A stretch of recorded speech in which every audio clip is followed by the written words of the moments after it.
Que la paz del Señor sea con todo el pueblo.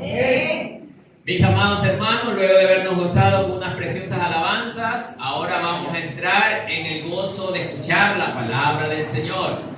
Invito al pueblo a abrir sus Biblias en el Antiguo Testamento, en el libro de Ruth. Nos quedó pendiente un capítulo y este es el capítulo 4.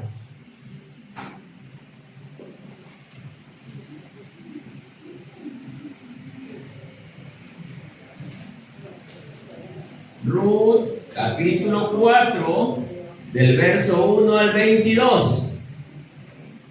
Yo leo el primer verso y ustedes leen el siguiente. Cuando todos tengan esa porción, me dicen amén. Sí. Ruth, capítulo 4, del verso 1 al verso 22.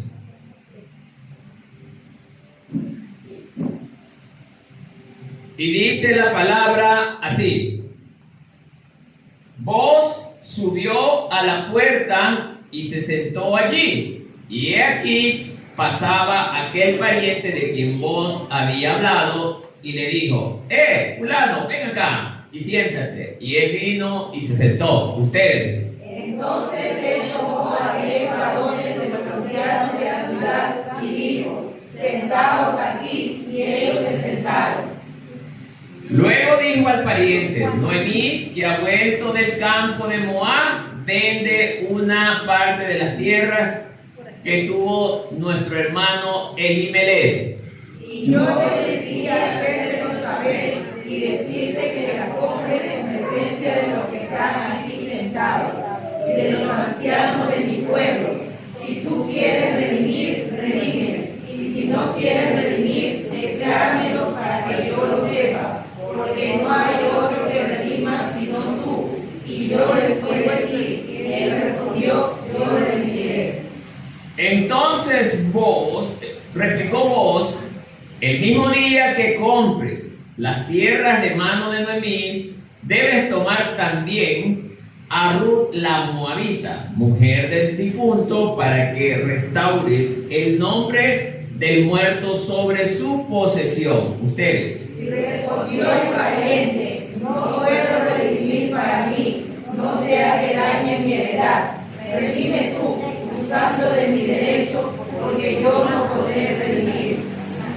Había ya desde hacía tiempo esta costumbre en Israel, tocante a la redención y al contrato, que para la confirmación de cualquier negocio, el uno se quitaba el zapato y lo daba a su compañero. Esto servía de testimonio en Israel.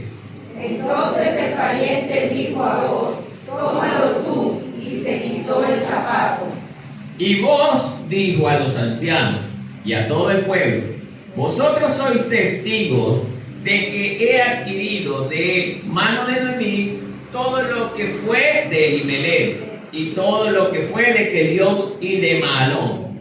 Y que también tomó por mujer a Ruth la Moabita, mujer de Mahalón, para restaurar el nombre del difunto sobre ella, para que el nombre del muerto no se borre de entre sus hermanos y que la puerta de su lugar. Vosotros sois testigos hoy.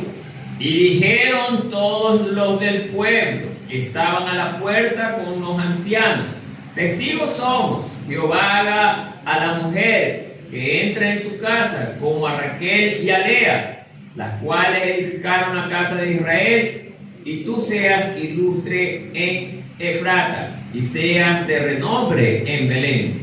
Y sea tu casa como la casa de Fares, el que Tamar dio a Ruth manda, por descendencia de esa joven que dio a Jehová. Boaz pues tomó a Ruth y ella fue su mujer y se llegó a ella, y Jehová le dio que concibiese y diese a luz un hijo. Y las mujeres decían a Noemí: loado sea Jehová, que hizo que no te faltase otra gente, cuyo nombre será celebrado en Israel. El cual será restaurador de tu alma y sustentará tu vejez, pues tu nuera que te ama lo ha dado a luz y ella es de más valor para ti que 7 hijos. Y tomándolo de mí el hijo, lo puso en su regazo y fue a su madre. Y le dieron nombres las vecinas, diciendo: le ha nacido un hijo a Noemí, y lo llamaron Obed. Este es padre de Isaí, padre de David. Esas son las generaciones de Fares. Fares engendró a Esrón engendró a Ram, y Ram engendró a Aminadab. Aminadab engendró a Naasón, y Naasón engendró a Salmón. Salmón engendró a Boz, y Boz engendró a Obed. Todos. Obed engendró a Isaí, y Isaí engendró a David. Hasta ahí la lectura, mis amados hermanos. Siéntanse cómodos mientras cogemos y preparamos rapidito esto para el mensaje del día de hoy.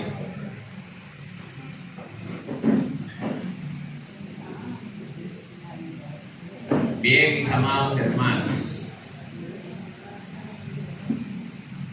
Ok.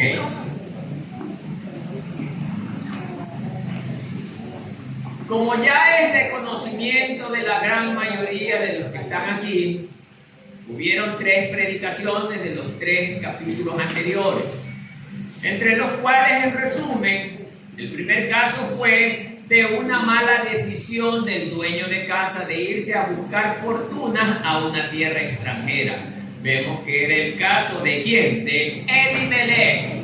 Ese era el esposo de Noemí, responsable del hogar, quien al caer Israel en una situación de escasez, lo primero que él pensó: voy a ir a Egipto con mi familia. Egipto es la representación ¿de qué? Del mundo.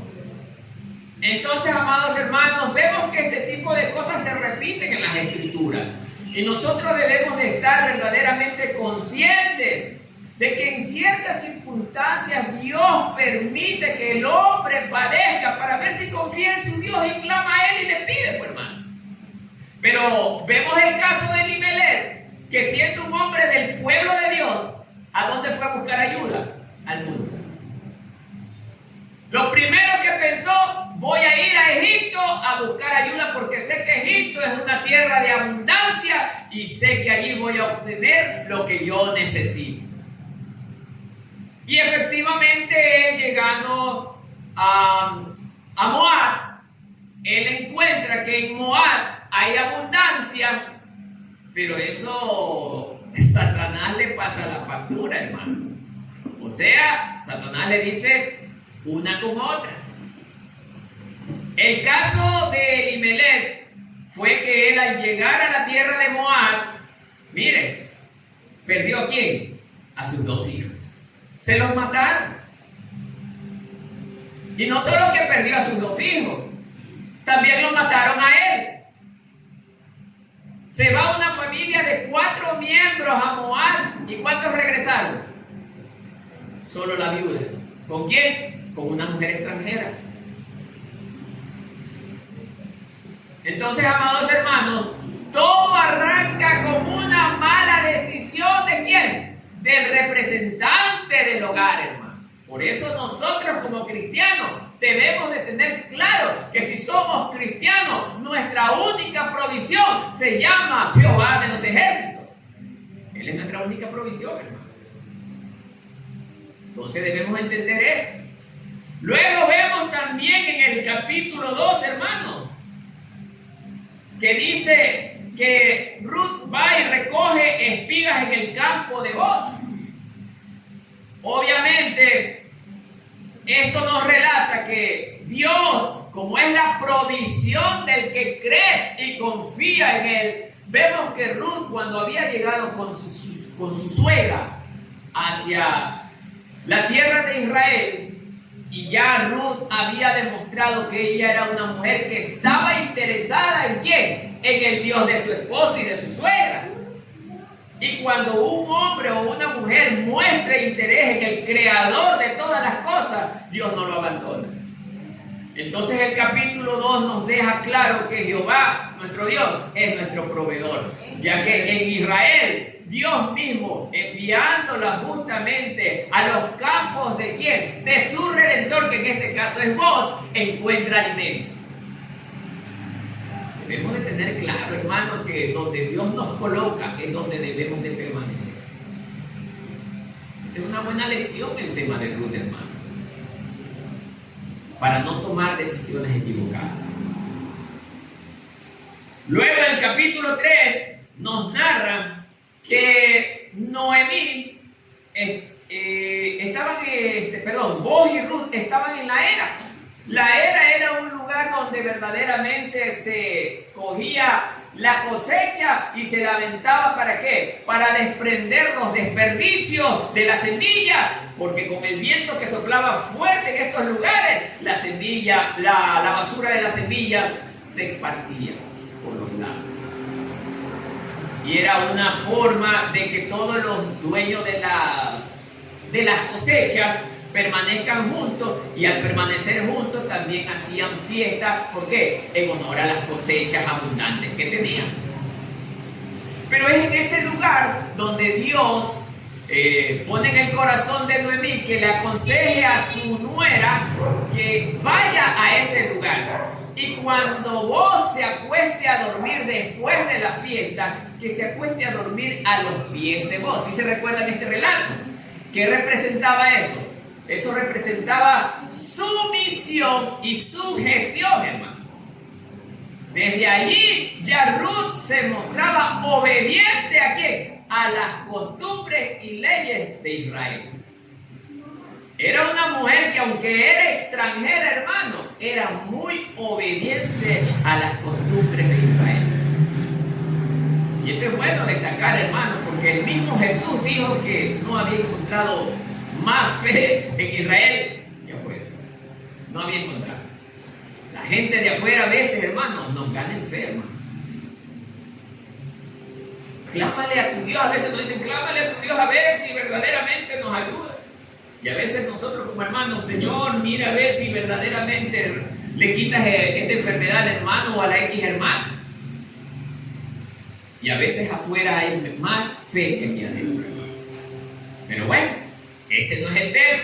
Nos saltamos y ahora sí al capítulo 4, el que nos interesa el día de hoy. Ahora sí dice, Boaz se casa con Ruth. Boaz se casa con Ruth. Le hemos puesto el matrimonio de Boaz y Ruth. Es lo mismo, ¿no? Ahora sí, hermanos, a lo que nos interesa.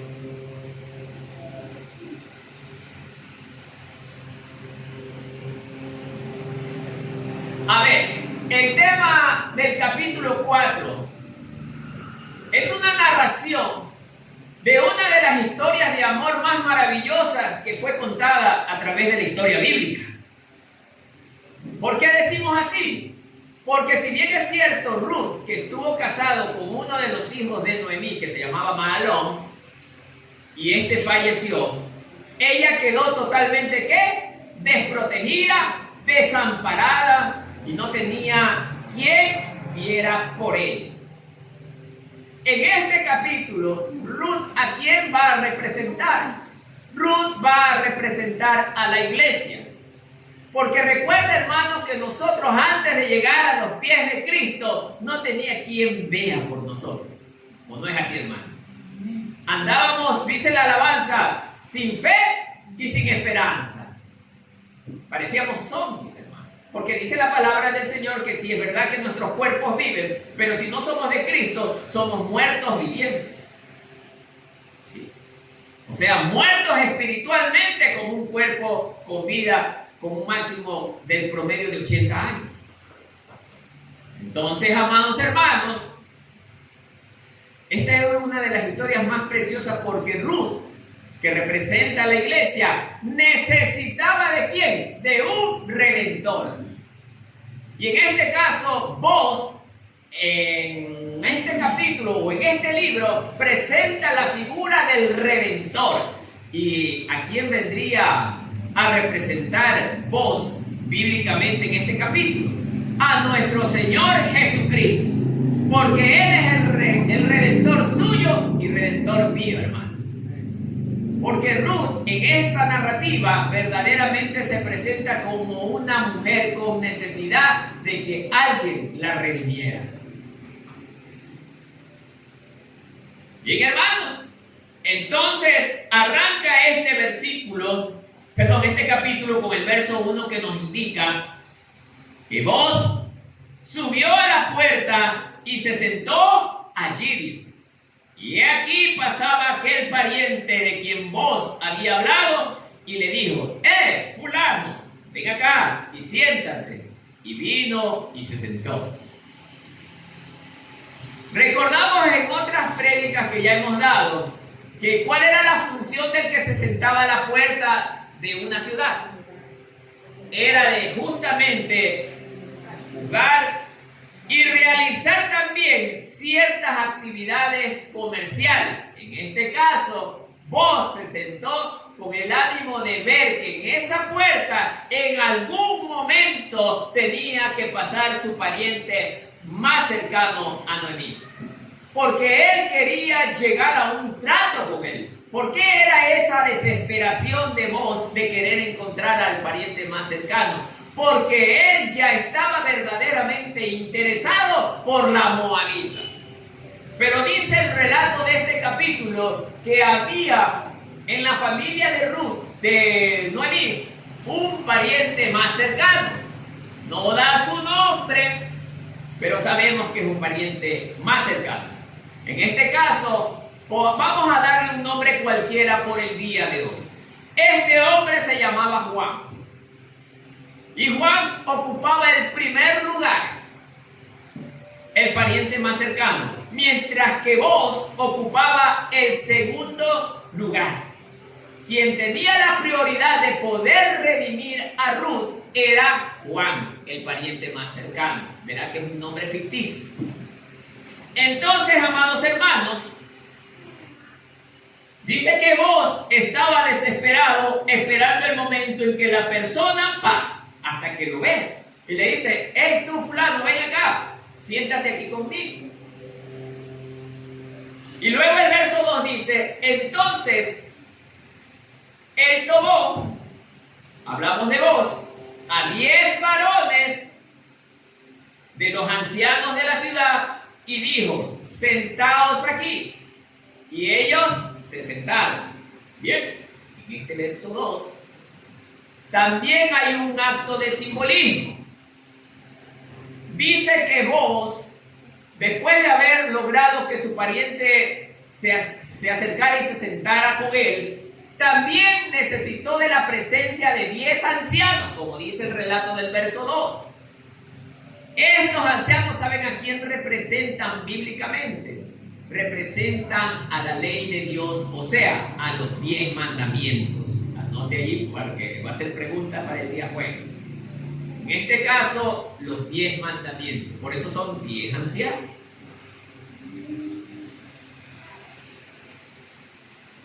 Y también les dijo a estos hombres: sentaos aquí. Y ellos, ¿qué dice el relato? Se sentaron. Muy bien.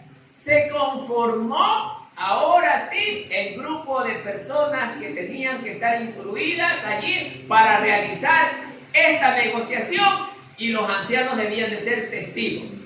Además de esto, dice la historia, ¿no?, este relato, que como era un acto público, cualquiera se podía acercar y ser partícipe de aquel evento que se estaba gestionando allí, simplemente con el acto de presencia y observar lo que estaban haciendo. O sea, la gente que pasaba, si se interesaba por el tema, se acercaba y podía curiosear, digámoslo así. Bien, ahora sí viene la parte más interesante. Entendido esto, el verso 3, mire lo que nos enseña. Luego dijo al pariente: oye, Noemí, que ha vuelto de los campos de Moab, vende una parte de las tierras que tuvo de nuestro hermano Elimelech. O sea, le dice al pariente más cercano de Noemí: oye, Noemí, que ha regresado de Moab, está en gran necesidad. Y ahorita tiene la necesidad de querer vender unas tierras que ella tiene como herencia de su difunto esposo. Pero qué interesante, hermano, que Noemí podía haber puesto en algún artículo que se vea públicamente para que alguien, el que hiciera la mejor oferta, pueda comprar. Es como hoy en día, hermano, los terrenos aquí se han encarecido enormemente porque primero el uno lo vende en $1,000. Viene el de afuera, paga $10,000 y la gente, todo el mundo se incrementa. Ahora sí, $10,000. Pero no dicen por qué razón sube. Pero no es el tema que nos interesa, sino que lo indico para que entiendan lo que pudo haber pasado en ese momento. Vemos que ese tipo de cosas en esta sociedad de aquel entonces no se dio, porque no había el interés económico por el que mejor oferta, el que mejor ofrece, sino que había que cumplir una ley.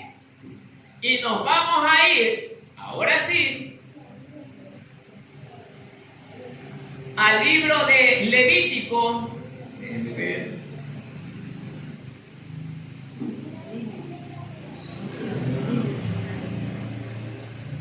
Levítico, que un ratito.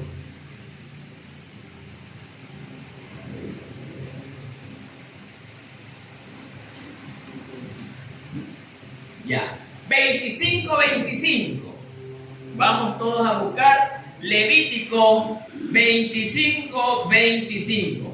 Quiero que algún hermano pueda darle lectura a Levítico 20. Con voz fuerte, vamos, mi querida hermana. 25:25.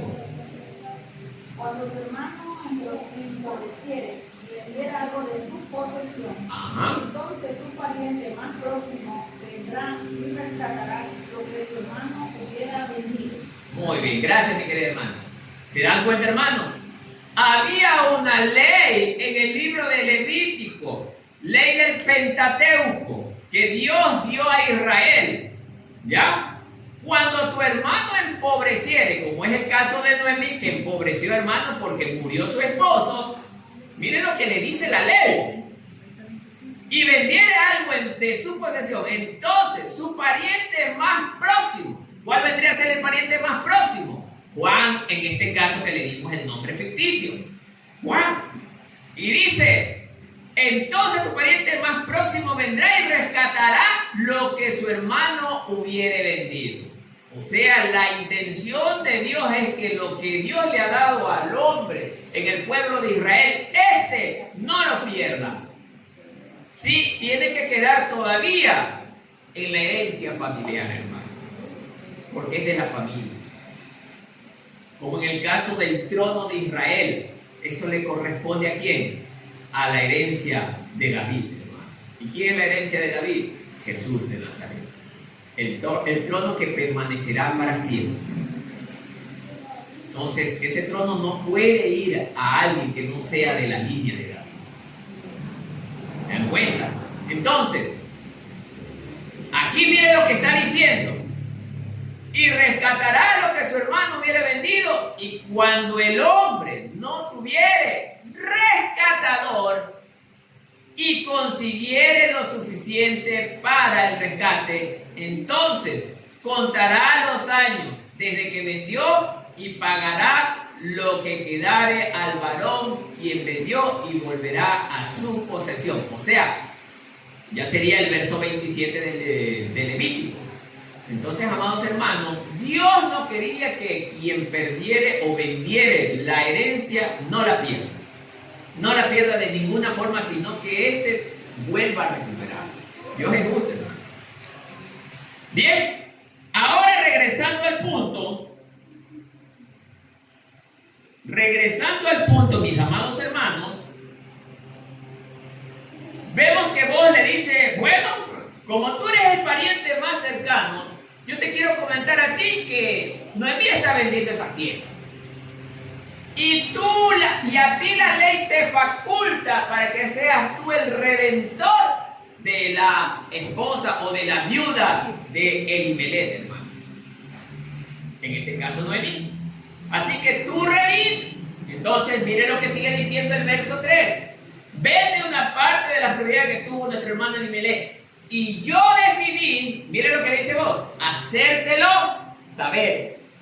Y decirte que la compres en presencia de los que están aquí sentados. Esto es interesante, hermano. La negociación no solamente iba inclinado a lo que decía la ley. A más de aquello tenían que haber testigos que confirmaran que la transacción fue hecha.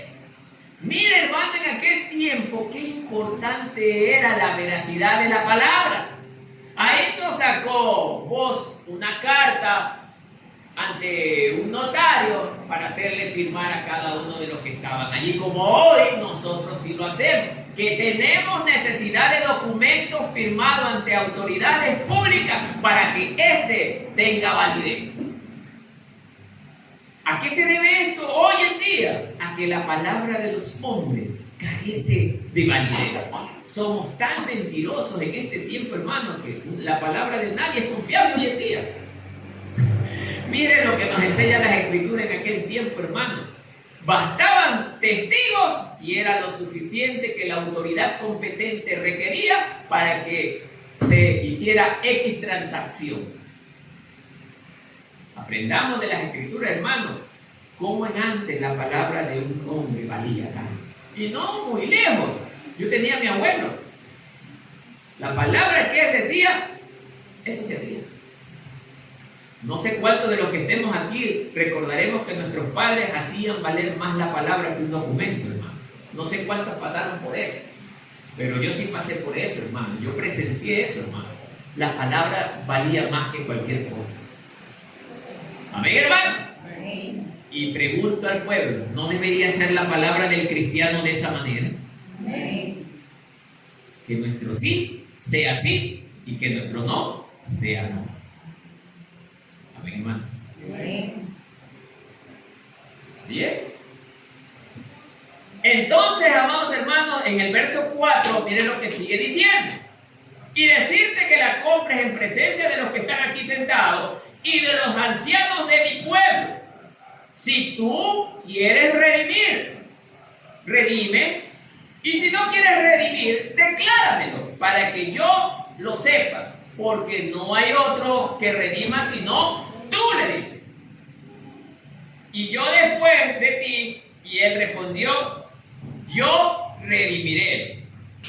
La intención de vos en este versículo era que aquel que tenía más derecho sobre las posesiones de Elimelech era Juan, porque él era el más cercano.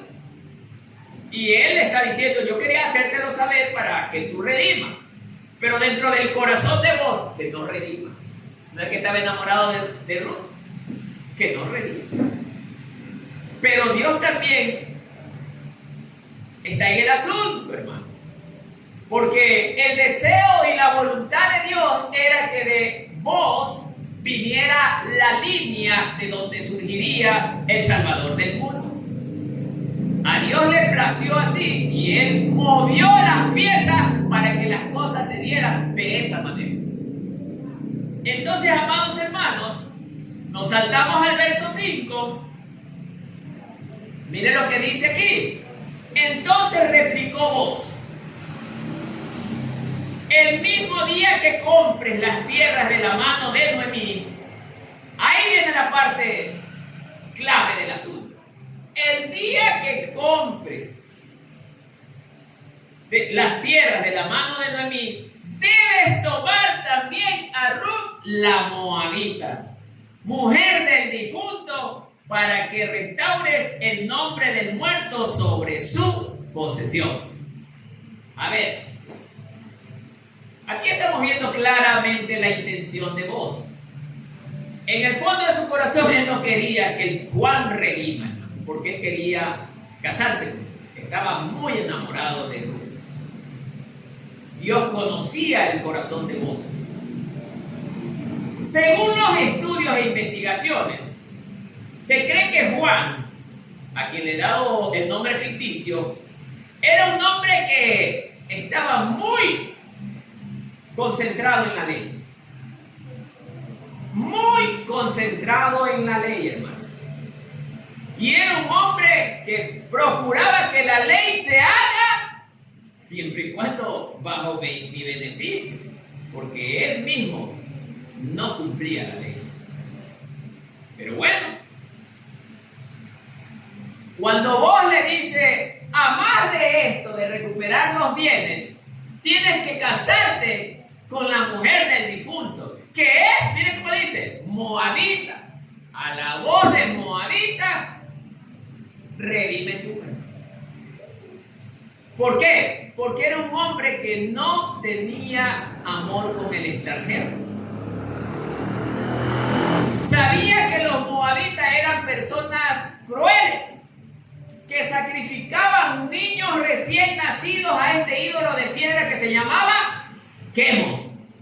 El dios Quemos era un dios de piedra muy exigente, de sangre inocente, hermano. Por eso es que en Israel los moabitas con los cristianos no se llevaban, hermano. Pero miren lo que es Dios tan grande, hermano.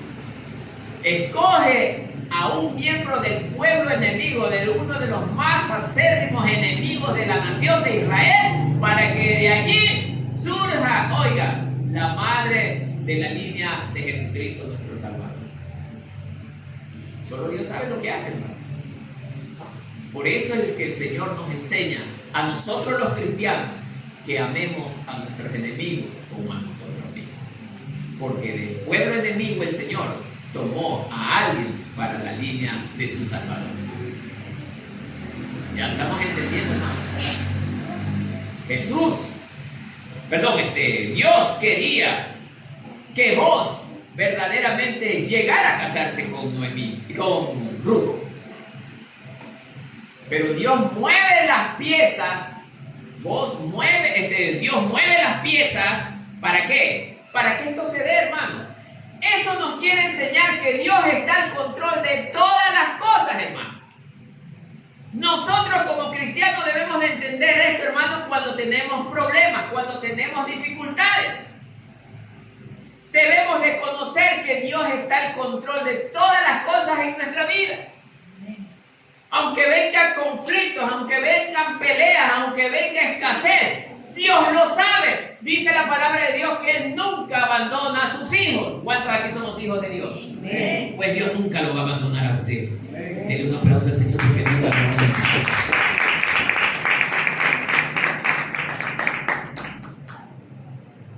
Entonces Juan, sabiendo que tenía que casarse, porque la ley así se lo exigía, le dijo a vos, no voy a redimir yo.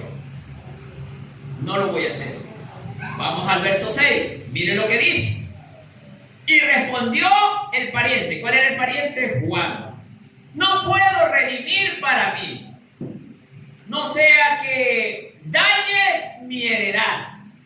Redime tú usando de mi derecho, porque yo no podré redimir. Aquí anote estas dos partes. ¿A quién representa también Juan? Representa a la ley de Dios. Los jueces representaban a los 10 mandamientos, pero Juan representa a toda la ley de Dios en este verso 6. Y mientras que vos representa ¿a quién? A Jesús. Téngalo claro, hermano, porque esto va a ser pregunta para el jueves. Entonces, mire, vemos que Juan le dice, redime tú usando de mi derecho, porque yo no podré redimir. A ver, explico esto para que el pueblo me entienda. ¿Cuántos aquí somos salvados por la ley?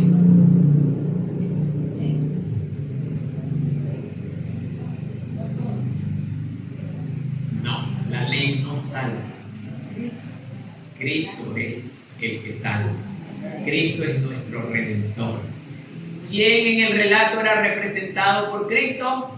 Vos. ¿Quién representa la ley? Juan. Entonces, amados hermanos, la ley nunca podrá redimir a nadie. ¿Por qué? Le explico al pueblo.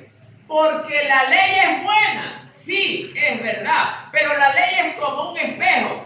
Cuando usted tiene manchas en la cara y usted se mira al espejo, dice, el espejo me muestra que estoy manchado. Así es la ley. La ley nos muestra lo manchado que estamos. No odies a tu enemigo, pero usted sabe que dentro de su corazón hay resentimiento contra su hermano. Usted está manchado. La ley es como un espejo. Y esta jamás podrá redimir, hermano, ni perdonar. La ley mata, dice la palabra, que la ley mata. La letra mata, hermano. Porque la ley es santa, la ley es perfecta. ¿Quién, dígame, un ser humano que haya podido cumplir la ley al 100%? Un ser humano. ¿Quién es el único que pudo cumplir la ley al 100%? Se llama Jesús de Nazaret. Él es el Redentor. Por eso, miren lo que le dice en el relato Juan. No puedo redimir para mí, no sea que dañe mi heredad. Redime tú. Y ahí le dice, esta es la clave, usando de mi derecho, porque yo no podré redimir. Cristo, para poder redimir, primero él tenía que cumplir toda la ley. ¿Cómo dijo Jesús? Ya nos vamos a ir a este relato precioso.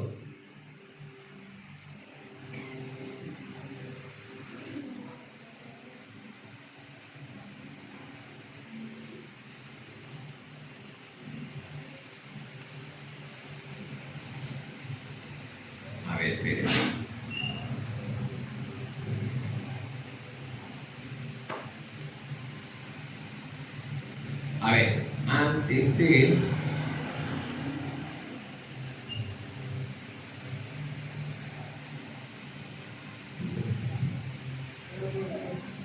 Ya, Mateo 5:17, aquí está.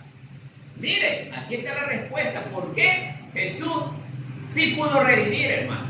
Porque en este relato simbólico, Juan le da la potestad a vos para que pueda redimir. Vos representa a Jesús. Y Dios le da la potestad a Cristo para que pueda redimir. ¿Qué tuvo que hacer él? Mateo 5:17, Cristo lo está diciendo. ¿Alguien que quiera leerlo en voz alta? Amén. Dele lectura más, hermano. Vamos.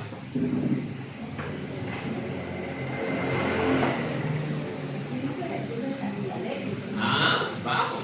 A ver, veamos. No penséis que he venido para abrogar la ley por los profetas. No he venido para abrogar, sino para cumplir. ¿Jesús cumplió o no cumplió toda la ley? Ahí está la respuesta, hermano. Por eso es que vos recibe ahora sí lo que Juan le da, que es el derecho. La ley dice a Juan que él tiene que redimir, pero él, como no quería redimir, te transfiero a ti mi potestad de hacerlo. Como Jesús cumplió toda la ley, ahora sí, él era el único capacitado para poder redimir a la raza humana de la condenación eterna. Y esto fue entregando su vida en la cruz del Calvario. Tenía que morir. Por eso este relato también es una profecía de lo que iba a venir más adelante. Por eso esta historia de amor no es una simple historia de amor de Romeo y Julieta, no. Es una historia de amor con un final feliz, la salvación del hombre que se arrepiente. Ese es usted y también soy yo, hermano. Entonces, amados hermanos, verso 7. Miren lo que nos enseña. Había ya desde hacía tiempo esta costumbre en Israel tocante a la redención y al contrato, que para la confirmación de cualquier negocio, el uno se quitaba el zapato y lo daba a su compañero, y esto servía de testimonio en Israel. Bien. Esto está en el relato número 7.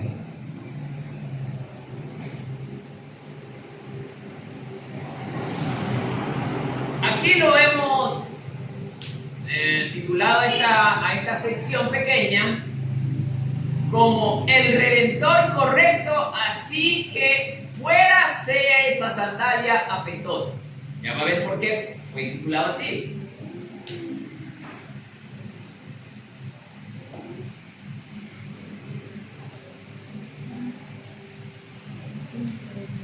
Amados hermanos,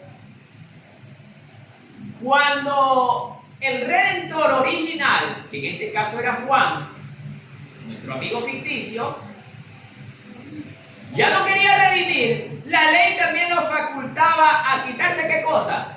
El calzado. Esto era señal de que renunciaba a lo que la ley a él le facultaba por derecho. Y al arrojarlo a su próximo pariente más cercano para que él redima, se lo lanzaba. Eso públicamente quedaba como evidencia de que él renunciaba al derecho que la ley le daba de redimir como ésta le exigía. Como sabemos que Juan representa la ley nunca podrá redimir. Si bien es cierto, es buena, pero nunca redime. Por eso era necesario que Jesucristo venga, porque todos los hombres que morían, nadie hacía el 100% de la ley. Y dice la palabra del Señor que si nosotros fallamos en un solo artículo, ¿fallamos en qué? En toda la ley. Pero miren la ventaja de la iglesia. Si nosotros fallamos, ¿qué dice la palabra del Señor? Vamos a ver. Abogado tenemos. O sea, tenemos oportunidad de seguir en pie, hermano. Ese es lo hermoso de tener a Cristo en nuestro corazón, hermano. Cristo es la única opción que tiene el ser humano para poderse salvar, para poder ser redimido, hermano. Jesucristo. Y en este relato, amado hermano, la redención, hermano, la tenía voz en sus manos porque Dios se la estaba dando. Entonces, amados hermanos, este relato precioso nos está demostrando en esa preciosa historia de amor lo que iba a acontecer en el futuro entre Jesús y la iglesia. ¿Se recuerdan cuando Pedro predicó, hizo su primera prédica? ¿Cuántos se convirtieron en la primera prédica? 5,000 personas. Ahora, ¿cuál fue la respuesta de ellos? ¿Qué haremos?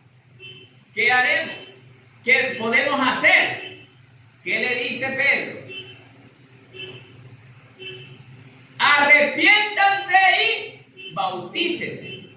Eso implicaba, ayuden al hermano que viene, eso implicaba, hermanos amados, que el hombre tenía que primero arrepentirse y aceptar a Cristo en su corazón para servirle de aquí en adelante toda su vida.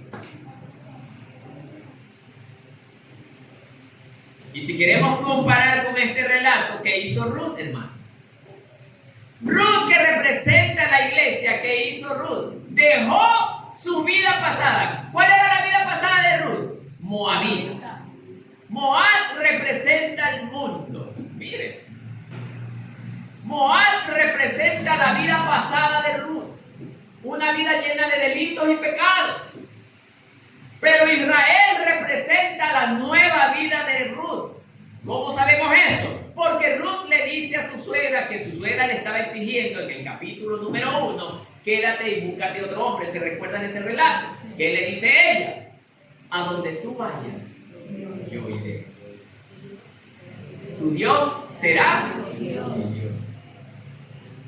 Eso se llama renunciar al mundo y vivir para Cristo. Es lo que usted y yo hoy hemos hecho, hermano.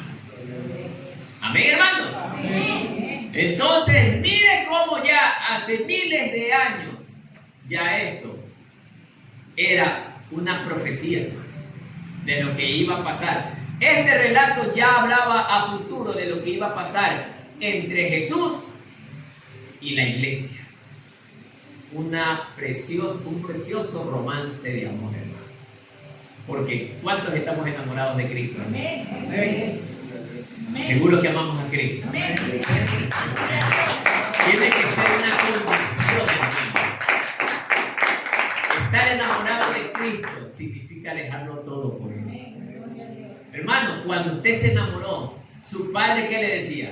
No te vayas, quédate aquí. ¿Y qué decía la pareja? No, yo lo amo y él me interesa y me quiero ir con él. Y la mujer se cierra, el hombre se cierra por la mujer y yo la amo a ella y yo haré lo que sea por ella. ¿Cuántos hemos dicho esto por Jesús? Nada. Por eso, cuando nosotros decimos que amamos a Jesús y no hemos hecho esto, estamos mintiendo. Porque cuando alguien ama a alguien, da todo por ese alguien. ¿Estamos entendiendo ahora, cierto? Verso 8. Entonces el pariente dijo a vos, tómalo tú. O sea, Juan le dice a vos, tómalo tú. Y se quitó el zapato. Verso 9. Y vos dijo a los ancianos y a todo el pueblo, vosotros, ¿qué dice? Soy testigos hoy de que he adquirido de mano de Noemí todo lo que fue de Elimelech y todo lo que fue de Kelión y de Malión. ¿Se da cuenta, hermano? Con un solo zapatazo se transfirió el poder. Sí, hermano, parece broma, ¿no? Pero eso pasó.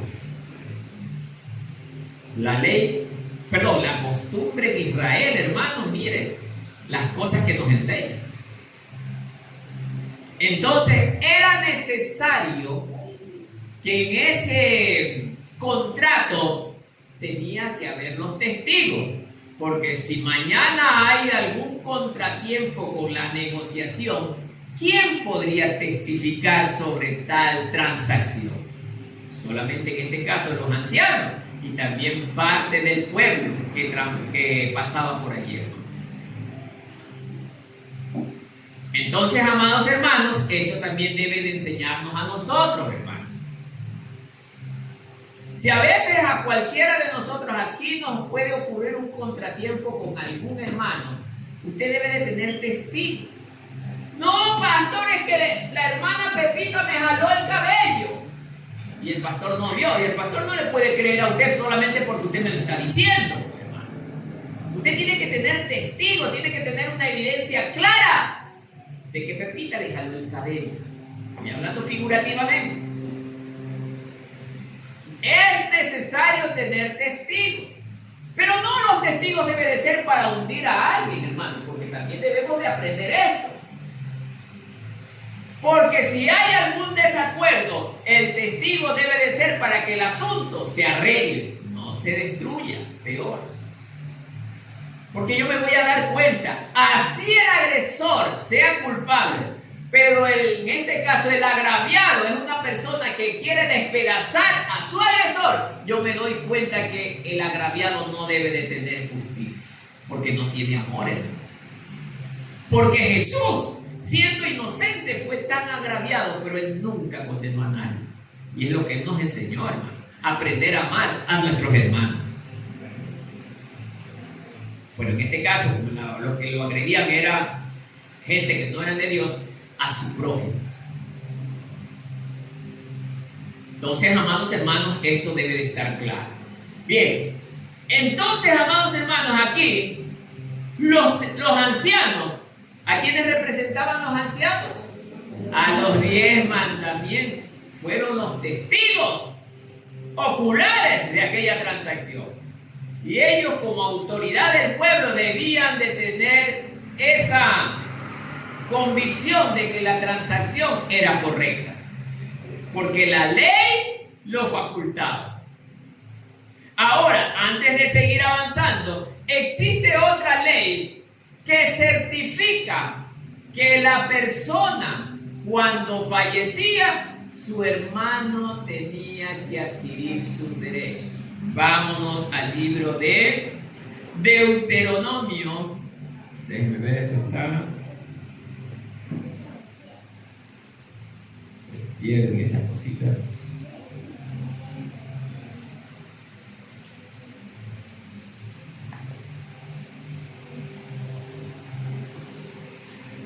Deuteronomio 25, versos 5 al 10.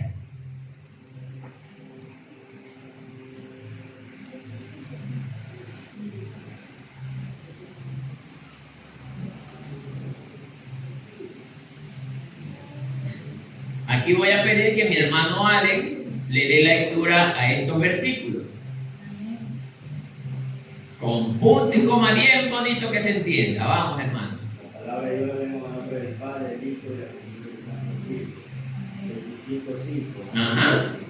Dice: cuando, hermanos, habitaréis juntos y muriere alguno de ellos, y no tuviere hijo, la mujer del muerto no se casará fuera con hombre extraño. Así es. Su cuñado se llegará a ella y la tomará por su mujer y hará con ella parentesco. Y el primogénito que ella diere a luz sucederá en el nombre de su hermano muerto, para que el nombre de éste no sea borrado de Israel. Y si el hombre no quisiere tomar a su cuñada, irá entonces su cuñada a la puerta, a los ancianos, y dirá: mi cuñado no quiere suscitar nombre en Israel, y a su hermano no quiere emparentar conmigo. Entonces los ancianos de aquella ciudad lo harán venir y hablarán con él, y si él se levantare y dijere: no quiero tomarla, se acercará entonces su cuñada a él delante de los ancianos y le quitará el calzado del pie y le escupirá en el rostro y hablará y dirá: así será hecho el varón que no quiere edificar la casa de su hermano, y se le dará este nombre en Israel, la casa del descalzado. Amén. Esto se conocía como la ley del levirato. Esta era una ley que obligaba en Israel a la persona que al morir su hermano y este tenía esposa pero no había dejado descendencia, ese hermano automáticamente adquiría la obligación de casarse con la cuñada. Mire, así era la ley del levirato. Y en este caso, si el hombre no quería casarse, decía que la cuñada le podía escupir en la cara. La ley le facultaba en señal de rechazo y desaprobación a lo que él hacía. Además, la mujer rechazada podía ir donde los ancianos a la puerta de la ciudad. ¿Se recuerdan de la puerta de la ciudad? Allí, y hacerles conocer la decisión del pariente cercano del difunto esposo.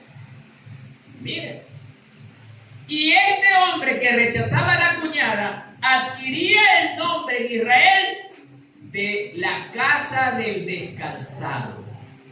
O sea, lastimosamente eso era una señal para que el pueblo de Israel conociera a ese hombre como el que no quiso redimir a su cuñada. Pero ¿por qué Dios permitía esto? Porque en el linaje de Israel Dios cuidaba la pureza del pueblo.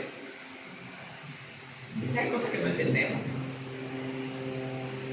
Y Dios quería que el nombre de la familia del difunto no desapareciera.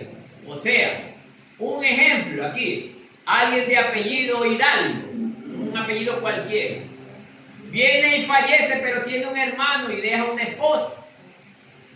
Imagínense, la esposa no puede continuar con el apellido Hidalgo. Mire, entonces con la muerte de la esposa, el apellido Hidalgo por esa vía desaparece. Y Dios no quería eso en Israel. Dios quería que el apellido de esa familia perdurara hasta cuando el Señor se los llevara. ¿Estamos claros? Entonces, así se hacía dentro del pueblo de Israel. Mire que es bíblico, hermano. Lo estamos viendo. El libro de la ley, como en el caso de Levítico y de Deuteronomio, nos indican muchas cosas que hoy, como nosotros, pueblo gentil, no se hace. ¿Sí? Dios sabe por qué lo ha permitido así. Entonces, amados hermanos, retomando el tema,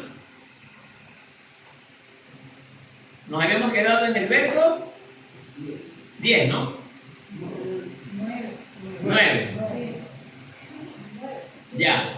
Y que también tomó por mujer a Ruth, la moabita, y que también tomo por mi mujer a Ruth, la moabita, mujer de Malón, para restaurar el nombre del difunto sobre su heredad, para que el nombre del muerto no se borre entre sus hermanos, y de la puerta de su lugar vosotros sois testigos. Así es, hermanos, porque vos, como estaba muy enamorado de Ruth, él tenía todas las intenciones de que el nombre del difunto perdurara.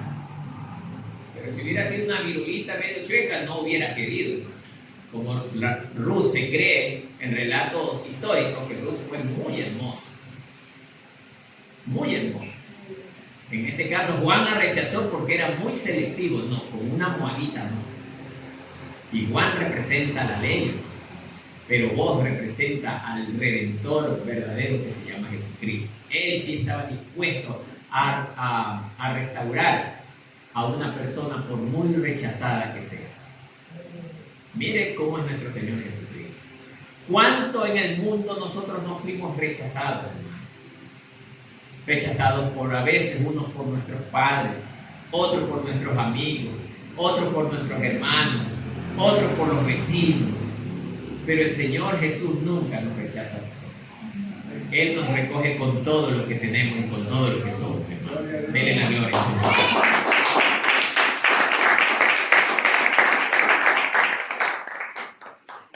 Y dijeron todos los del pueblo que estaban a la puerta con los ancianos: testigos somos. Jehová haga a la mujer que entre en tu casa como a Raquel y a Lea, las cuales edificaron a la casa de Israel, y tú seas ilustre de Efrata, y seas de renombre en Israel. Y sea tu casa como la casa de Fares, el que Tamar dio a luz a Judá, por la descendencia de que esa joven te dé Jehová. A ver, nos vamos a quedar con el verso 12, que tenemos un corto relato muy interesante, que sí es conocido por algunos, pero otros no lo conocen. El caso de Tamar, que dice el relato número 12, fue la esposa ¿de quién? De uno de los hijos de Judá, llamado Er. Él fue uno de los hijos de Judá, fue el hijo mayor de Judá. Este Er, en el tiempo, muere, hermano. Y Tamar queda viuda. Esta historia es una de las historias más impactantes de la Biblia, hermano. ¿Por qué? Porque Tamar, al haber muerto su esposo Er, mantiene relaciones con su suegro. ¿Cuál era el suegro? Judá. Mire, hermano, ya vamos a llegar más adelante a esta prédica, hermano. Ella mantiene relaciones con su suegro. El camino del linaje de donde viene Jesucristo, hay mujeres que han sido tremendas. ¿Quién era Ruth? Una mujer moabita sacrificadora de niños. Mataba niños recién nacidos. ¿En quién? En reverencia a qué. Fue una sacerdotisa idólatra. ¿Quién fue la otra, la prostituta? Se me fue el nombre. Rahab. ¿Quién fue Rahab? Una prostituta en la tierra de Canaán, hermano. Mire, ¿qué era esta tierra de Canaán? Era una tierra de idólatras, adoradores de dioses de Baal, hermano. De allí el Señor sacó a una mujer para que forme parte del linaje de donde vendría el Salvador del mundo. Con esto el Señor lo que está queriendo mostrar que Jesús, Él restaura lo que se había perdido.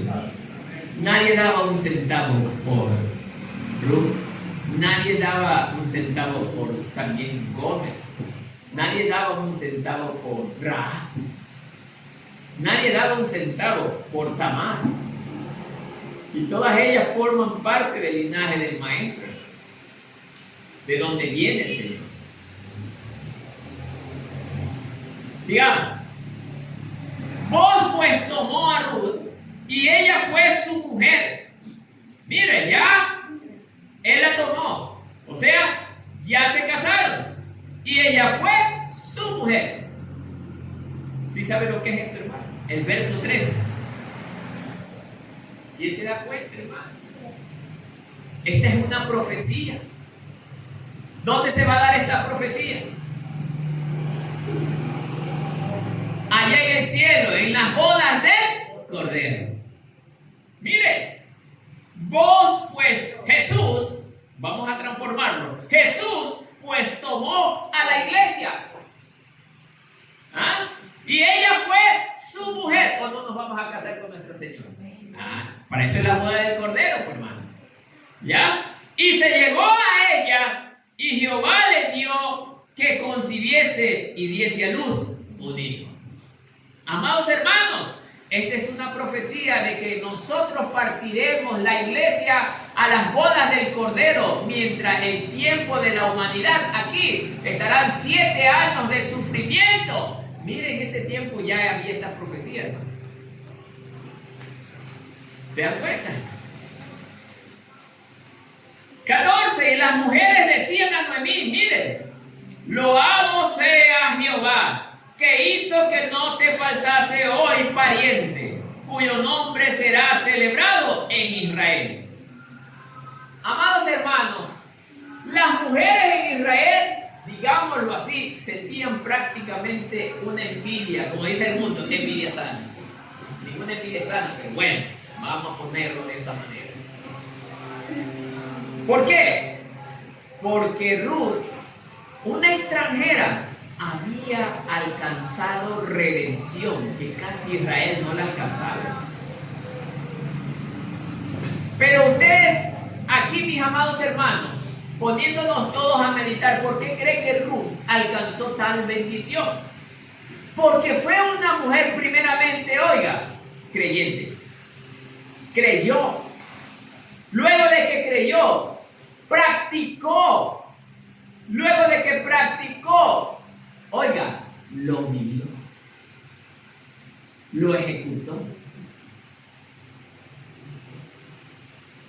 Esto habla, hermano, de que el verdadero cristiano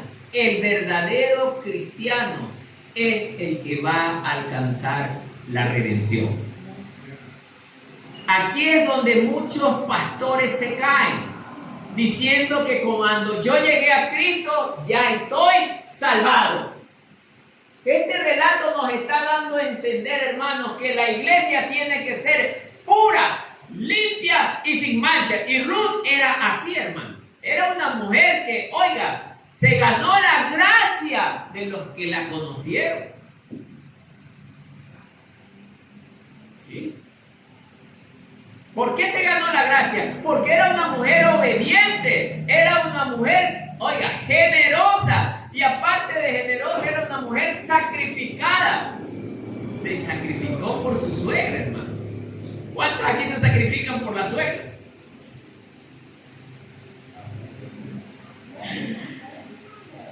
Ya viene la vieja esta a la casa a hacerme la vida de a cuadros. Ruth no fue así, hermano. Ruth le dijo, donde tú vayas, yo iré. Donde tú mores, yo moraré. Donde tú mueras, yo moriré. Tu Dios será mi Dios. Esa es una de las expresiones más hermosas de amor. Mire que no solamente era con vos, sino con su prójimo. Esto habla de la palabra de Dios. Ama al Señor tu Dios por sobre todas las cosas del mundo. Eso es lo que estaba haciendo ella. Y a su prójimo como a ti mismo. Amaba a Noemí como a ella misma. Ella lo demostró, hermano. Ella lo puso en práctica. No fueron solo palabras, fueron hechos. Y el relato nos lo está enseñando. Amén, hermano. 15. El cual será restaurador de tu alma y sustentará tu vejez, pues tu nuera que te ama lo ha dado a luz y ella es la de más valor para ti que 7 hijos. Aquí quiero enseñar algo interesante, hermano. Usted, padre de familia que está aquí, si algún día, y por ejemplo usted tiene 2 hijos de su sangre, si hablamos de mujeres que usted las parió, si hablamos de varones que usted los engendró, hijos naturales suyos, pero llega a su casa a vivir una persona que es adoptada. Escúcheme bien esto. Y resulta que el adoptado lo da todo por usted. Y el de sangre, ya cállate vieja, yo voy a ir a comprar. Pero el adoptado dice, dame, yo voy a hacerlo, mamá. Yo voy. El verdadero hijo se llama Pepito. Pepito, ponte a barrer. No, yo que voy a estar barriendo. Y no barre Pepito. Pero la adoptada que se llama Josefa viene, deja, yo lo hago, mamá. Y obedece todo a sus padres. ¿Qué hijo es más importante para él?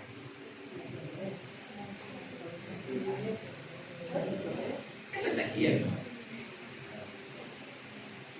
Eso está aquí.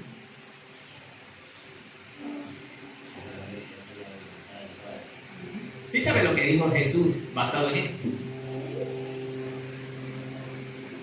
Si tú no abandonaras padre, madre, hijos e hijas, nueras, por causa de mi nombre, no me sirves. Así lo dijo Jesús. No me sirves. Porque yo quiero a alguien en quien yo en su corazón ocupe el primer lugar. ¿Por qué? Porque así lo dice la ley del Señor. ¿O no lo dice? Entonces, amados hermanos, la Biblia nos tiene muchas cosas hermosas de enseñar que rompen nuestro sistema en el que fuimos criados. Por eso es que el mundo no puede aceptar la palabra de Dios, porque la palabra de Dios es perfecta, mas las enseñanzas del sistema del mundo es imperfecto, hermano. O no ve, hermanos, que el mundo se esté yendo abajo, hermano. A pesar de los avances tecnológicos, de tanta hermosura que se ve, hermano, la degradación de los hombres es cada día más avanzada. Hijos que ya no respetan a sus padres, hijos que odian y son capaces de planear la muerte de sus padres por causa de la herencia, ¿o no? Sí, hermano. Por causa de la herencia. Por eso, amados hermanos, Dios nos muestra con ejemplo.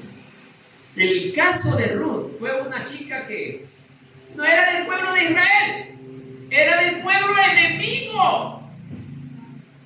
Y de nuestros enemigos no puede surgir alguien que un día puede ser bendición para nuestras vidas.